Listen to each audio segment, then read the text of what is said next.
जय Hind defence lovers. आज की टॉप हेडलाइंस कुछ इस प्रकार है। इंडोनेशिया भारत से लेने वाला है ब्रह्मास्त्र। दिल्ली पुलिस ने बस्ट किया पाकिस्तान का 2 आतंकी मॉड्यूल। एचएल को मिला तेजस मार्क 1 का 7th इंजन और तेजस मार्क 1 को मिलेंगे स्वयं रक्षा कवच।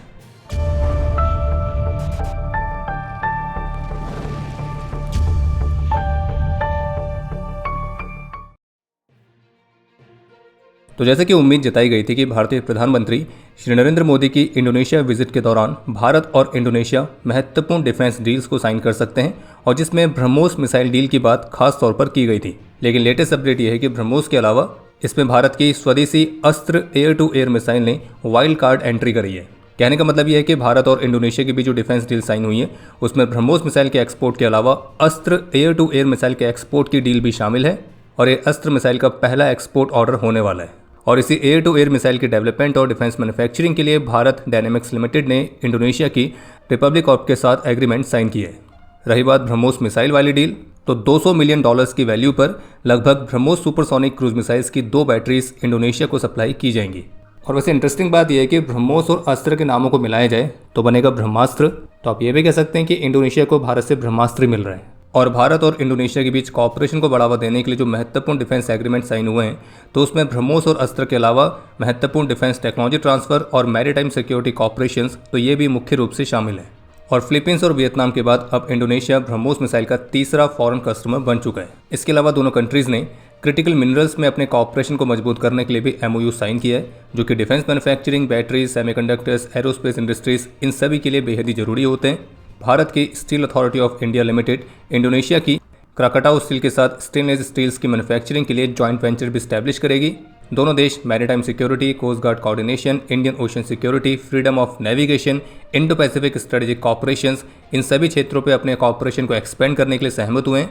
और इस मैरीटाइम कॉपरेशन का एक बेहद ही महत्वपूर्ण हिस्सा है सबंग पोर्ट, जो कि स्ट्रेट ऑफ मलाक्का के पास पड़ता है। और जबकि भारत के ग्रेट निकोबार परियोजना से ये केवल 100 माइल्स की दूरी पर है। और ये दोनों मिलकर इंडोनेशिया के ईस्टर्न पार्ट में 2 महत्वपूर्ण चोक पॉइंट्स को एक साथ बनाते हैं। और आप समझ सकते हैं कि ये चोक पॉइंट किसको चोक करने के लिए बेहद ही महत्वपूर्ण साबित हो सकता है। भारत और इंडोनेशिया के जो मैरीटाइम कॉपरेशन है तो ये महत्वपूर्ण सी लेन्स पर एक सर्विलियंस को और मजबूत करने में मदद करेगा, चोक पॉइंट्स पर शेयर्ड इंफ्रास्ट्रक्चर्स को बनाने में मदद करेगा और चीन के सो कॉल्ड क्लेम्स को काउंटर करने के लिए इंडो पैसिफिक रीजन में एक रूल बेस्ड नैरेटिव को भी सेट करेगा। और तो और भारत और Indonesia white shipping information exchange agreement पर भी काम कर रहे हैं और जिसके तहत एक इंडोनेशियन लिएजन ऑफिसर को भारत के information fusion centre Indian Ocean region में स्टेशन किया जाएगा और जो कि एक संयुक्त रूप से मैरीटाइम डोमेन अवेयरनेस को बढ़ावा देगा। बाकी मैरीटाइम एक्सरसाइज, पेट्रोलिंग्स, इंटरऑपरेबिलिटी तो ये सब इसके महत्वपूर्ण हिस्से हैं। और इस मैरीटाइम कॉपरेशन के साथ भारत के 2 एडवांस्ड वेपन सिस्टम्स को खरीदना, एक ब्रह्मोस और एक अस्त्र, ये दोनों ही ऑपरेशन सिंदूर के दौरान चाइनीज़ वेपन सिस्टम्स के खिलाफ अपनी कैपेबिलिटी को साबित कर चुके हैं। ब्रह्मोस ने कैसे चाइनीज़ एयर डिफेंस सिस्टम्स को इवेट करके पाकिस्तान के एयर बेसिस में बड़े बड़े होल किए थे और अस्त्र मिसाइल ने पाकिस्तान के एक चाइनीज़ जंग फाइटर 17 को भी शॉट डाउन किया था। यानी कि ऑपरेशन सिंदूर का भी आफ्टर इफेक्ट कह सकते हैं कि इंडोनेशिया भारत के इन 2 एडवांस वेपन्स को लेने में इंटरेस्टेड है बजाय चाइनीज़ मिसाइल्स के। क्योंकि ऑपरेशन सिंदूर से 2 चीज़ें साबित हुई हैं। पहली ये कि जो ये मेड इन इंडिया वेपन्स हैं तो ये केवल पेपर में ही नहीं बल्कि रियल कॉम्बैट में तो जितना बताया जाता है उससे कहीं ज़्यादा बेहतर परफॉर्म करते हैं। वहीं दूसरी तरफ जो चाइनीज़ वेपन्स हैं वो जितना पेपर में बताए जाते हैं तो रियल कॉम्बैट में वे इसके बिल्कुल अपोजिट वर्क करते हैं। और चाइना की PL-15 मिसाइल, जिसे अस्त्र मिसाइल के काउंटर की तरह देखा जाता है, तो हर किसी को पता है कि ऑपरेशन सिंदूर में कैसे PL-15 के एक्सपोर्ट वेरिएंट यानी कि PL-15E भारत के खेतों में पड़ी हुई मिली थी और वो भी इंटैक्ट। और पाकिस्तान और चाइना मिलकर क्लेम कर रहे थे कि चाइनीज़ PL-15E मिसाइल से पाकिस्तान ने भारत के कम से कम एक रफाल को तो गिराया है। और ये प्रोपेगेंडा काफ़ी समय तक चलाया गया, पूरी कोशिश की गई इसको साबित करने की, लेकिन अंत में हुआ क्या, भारतीय वायुसेना के एक टेंडर के डॉक्यूमेंट की पिक्चर सामने आने के बाद और खुलासा हो गया कि भारत के सभी 36 Rafale fighters as it is हैं, एक भी रफाल जेट शॉट डाउन नहीं हुआ है। बाकी अगर आपको PL-15 और अस्त्र के बीच में कंपैरिजन देखना है तो वीडियो को लाइक करिए और अगर इस पर ज़्यादा लाइक्स हुए तो हम इस पर एक स्पेशल वीडियो जरूर लाएंगे। और अगर आपको अस्त्र मिसाइल के बारे में डिटेल में जानना है कि कैसे काम करती है, BBR मिसाइल कैसे काम करती है, तो इस पर एक डेडिकेटेड वीडियो हमने पहले बनाई है, आप उसके माध्यम से जानकारी प्राप्त कर सकते हैं। लिंक डिस्क्रिप्शन में दिया गया है। 6 जुलाई को स्पेसिफिक इंटेलिजेंस इनपुट्स के आधार पर भारतीय सेना ने जम्मू कश्मीर के कुपवाड़ा के कैरेन सेक्टर में एक सर्च ऑपरेशन लॉन्च किया था और सर्च के दौरान सिक्योरिटी फोर्सेस ने एक आतंकी हाइडआउट को बस्ट किया है और यहां से 5 AK सीरीज की राइफल्स, 9 AK की मैगजीन, एक हैंड ग्रेनेड और एम्यूनिशन और अन्य वॉर लाइक स्टोर्स एक अच्छी खासी संख्या में बरामद किए गए। एक अपडेट यह है कि कल मणिपुर में एम्बुश में जो असम राइफल्स के 2 वीर गति को प्राप्त हुए थे, उनके नाम सामने आ गए हैं और उनमें शामिल हैं वारंट ऑफिसर बलवंत सिंह और हवलदार चंद्र मोहन सिंह। हम ईश्वर से प्रार्थना करते हैं कि हमारे इन वीरों की आत्मा को शांति मिले और ये देश इनके सर्वोच्च बलिदान के लिए सदा इनका ऋणी रहेगा। दिल्ली पुलिस ने पाकिस्तान के 2 आतंकी मॉड्यूल्स को बस्ट किया है और उसमें 6 ऑपरेटिव्स गिरफ्तार किए गए और जिन्हें पाकिस्तान बेस्ड शहजाद भाटी नेटवर्क के द्वारा हैंडल किया जा रहा था। इसमें से एक मॉड्यूल को टास्क दिया गया था राजधानी में महत्वपूर्ण इंस्टॉलेशंस या फिर पुलिस इस्टेब्लिशमेंट्स को टारगेट करने का, जबकि दूसरा module cross border arms trafficking में शामिल था। इसमें से पहले मॉड्यूल को पाकिस्तानी इंटेलिजेंस एजेंसी ISI का हैंडलर राना हुनैन हैंडल कर रहा था, जो कि शहजाद भाटी का ही एसोसिएट है। और इसमें से 2 आरोपियों को 3 पेट्रोल बॉम्ब्स और 2000 रुपये के साथ पकड़ा गया था, जिनकी पहचान दानिश उर्फ चंद मियाँ और सलमान के तौर पर हुई है और दोनों ही उत्तर प्रदेश के मुजफ्फरनगर के निवासी हैं। वहीं दूसरा मॉड्यूल जो कि क्रॉस बॉर्डर आर्म्स ट्रैफिकिंग में शामिल था, तो उसको हैंडल कर रहा था ISI हैंडलर हसन गुजर और ये भी भाटी का ही एक दूसरा एसोसिएट है। और इस मॉड्यूल का काम था पाकिस्तान द्वारा ड्रोन्स की मदद से यहाँ पे स्मगल किए जाने वाले वेपन्स को रिसीव करना और फिर उसे आगे पहुँचाना। और इसके जो ऑपरेटिव्स गिरफ्तार किए गए, उनके पास से 3 पिस्टल्स और 5 लाइव कार्ट्रिजेस भी बरामद की गई हैं और उन चारों के नाम हैं तैयब जो कि दिल्ली का निवासी है, जुबैर खान, अली फैजल, ये दोनों यूपी के हैं, और एक मलकियत सिंह जो कि पंजाब से है। न्यूज़ एक्स की तरफ से जारी रिपोर्ट के मुताबिक US फर्म GE ने HAL को तेजस मार्क 1 प्रोग्राम के लिए 7th इंजन डिलीवर कर दिया है। इसके अलावा ट्रिब्यून इंडिया की तरफ से कंफर्म किया गया है कि भारत और इंडोनेशिया के बीच जो अस्त्र मिसाइल की डील साइन हुई है, तो उसके तहत जो इंडोनेशिया है वो भारत की 150 से अधिक अस्त्र मिसाइल्स को लेगा और भारत ये मिसाइल्स इंडोनेशिया के Su-30 फाइटर्स में इंटीग्रेट करने में मदद करेगा।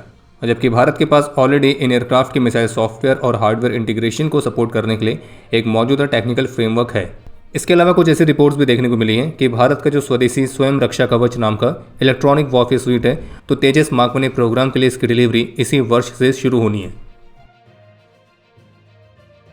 सोशल मीडिया पर जो भारत के एडवर्सरीज हैं वो फर्जी अकाउंट्स के माध्यम से एक फेक न्यूज़ फैलाने का प्रयास कर रहे हैं, जिसमें दावा किया जा रहा है कि जो चाइनीज़ आर्मी है वो भारत के क्षेत्र में लगभग 60 किलोमीटर अंदर घुसी है और उसके साथ एक वीडियो भी सर्कुलेट की जा रही है।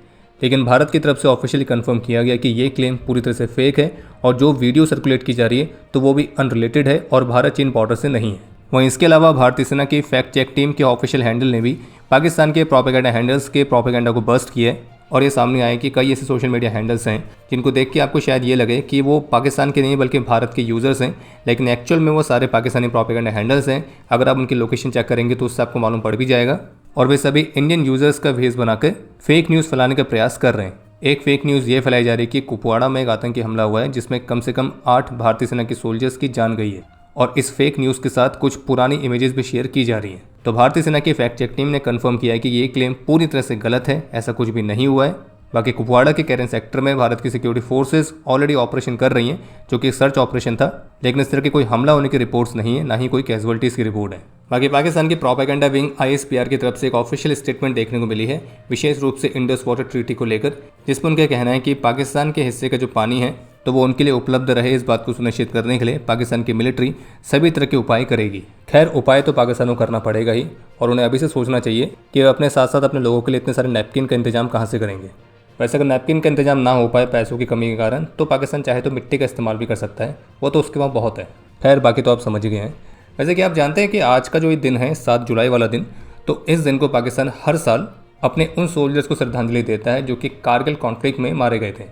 मिलिट्री ट्रिब्यूट्स होते हैं, देशभक्ति वाले भाषण होते हैं, लेकिन फिर भी इन सम्मानों के पीछे पाकिस्तान के सैन्य इतिहास का एक बेहद ही शर्मनाक अध्याय छिपा हुआ है। क्योंकि जो कारगिल कॉन्फ्लिक्ट था ये सिर्फ पाकिस्तान का एक और नाकाम मिलिट्री ऑपरेशन नहीं था, बल्कि ये धोखे पर आधारित युद्ध था जिसे इनकार के साए में लड़ा गया और अंत में पाकिस्तान के ही सैनिकों को बेसहारा छोड़ने के साथ ही समाप्त हुआ, जो कि पाकिस्तान के बिहाफ में इस नाकाम ऑपरेशन को लड़ रहे थे। ये एक वेल डॉक्यूमेंटेड फैक्ट है कि पाकिस्तान ने कारगिल वॉर की शुरुआत में इस बात से इनकार किया था कि जो घुसपैठिए घुसे हुए हैं भारत के क्षेत्र में, तो वो पाकिस्तान के सोल्जर्स नहीं हैं, बल्कि वो तो जिहादी हैं। लेकिन जब वो सो कॉल्ड जिहादी, जो कि पाकिस्तानी सोल्जर्स ही थे, जब वो भारतीय फोर्सेस द्वारा मारे गए, तो उनके पास से उनके जो ID कार्ड्स मिले, तो ये कन्फर्म हो गया कि वो पाकिस्तान की नॉर्दर्न लाइट इन्फेंट्री से थे और उनमें से कुछ तो पाकिस्तान के स्पेशल सर्विसेज ग्रुप से भी थे। और शुरू में तो पाकिस्तान ने अपने सोल्जर्स की बॉडीज तक को लेने से मना कर दिया था। वो तो भारतीय सेना थी जिसने उन सैनिकों को भी पूरे सैन्य सम्मान के साथ दफनाया था। और 2 दशक के बाद भी ये जो कॉन्फ्लिक्ट है ये केवल पाकिस्तान की एक बड़ी नाकामी को ही नहीं दर्शाता है, बल्कि पाकिस्तान की उस पॉलिसी को भी दर्शाता है कि कैसे पाकिस्तान अपने ही सैनिकों को, अपने ही लोगों को बेसहारा छोड़ने में ज़रा सा भी नहीं सोचता है, जो कि उनके खातिर अपनी जान देते हैं। और फिर उसके बाद इस 7 जुलाई वाला ढोंग होता है अपने सैनिकों को सम्मान देने का। और अब समय है आज के इतिहास का। आज के दिन कारगिल वॉर के द्रास सेक्टर में अपने अदम्य साहस और वीरता का परिचय देते हुए लांस हवलदार MP नागर, नायक हरि बहादुर घले, सिपाही NGB मोयन, नायक देवेंद्र सिंह, लांस नायक S गेमेथांग, नायक शिवचरण प्रसाद, सिपाही कैलाश कुमार, सिपाही रतन KR प्रधान, नायक आनंद सिंह, सिपाही राजेश गुरंग, लांस नायक मोहन सिंह, सिपाही जय सिंह नेगी, सिपाही हिम्मत सिंह, सिपाही सुरेश छेत्री और सिपाही संजय गुरुंग ने अपना सर्वोच्च बलिदान दिया। आज के दिन कारगिल वॉर में ही कैप्टन जैरी प्रेमराज, कैप्टन अनुज नायर और कैप्टन विक्रम बत्रा अपने अदम्य साहस और वीरता का परिचय देते हुए वीर गति को प्राप्त हुए थे। कैप्टन जैरी को मरणोपरांत वीर चक्र से, कैप्टन अनुज नायर को मरणोपरांत महावीर चक्र से और कैप्टन विक्रम बत्रा को मरणोपरांत परमवीर चक्र से सम्मानित किया गया। और आपके लिए आज का प्रश्न है कि कैप्टन विक्रम बत्रा और कैप्टन अनुज नायर को किस पॉइंट को रिकैप्चर करने का टास्क दिया गया था। और अब समय है आज के टॉप 3 कमेंट्स का, जो ये रहे आपकी स्क्रीन पर।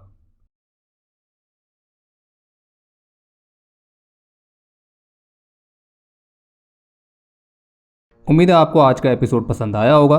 पसंद आया तो वीडियो को लाइक करना ना भूलें। आपके कोई भी सुझाव या सवाल हो तो उसके लिए कमेंट सेक्शन ओपन है। और अगर आप डिफेंस रिलेटेड और भी एक्सक्लूसिव कंटेंट में दिलचस्पी रखते हैं तो आज ही प्ले स्टोर से डिफेंस स्क्वाड की सुपर ऐप को डाउनलोड करना ना भूलें। और अगर आप चैनल पर पहली बार आए हैं तो squadron.in पे जाके हमारे नए डिज़ाइंस को भी चेकआउट जरूर करें। बाकी जल्द मिलेंगे नए एपिसोड के साथ। तब तक के लिए जय हिंद, जय भारत।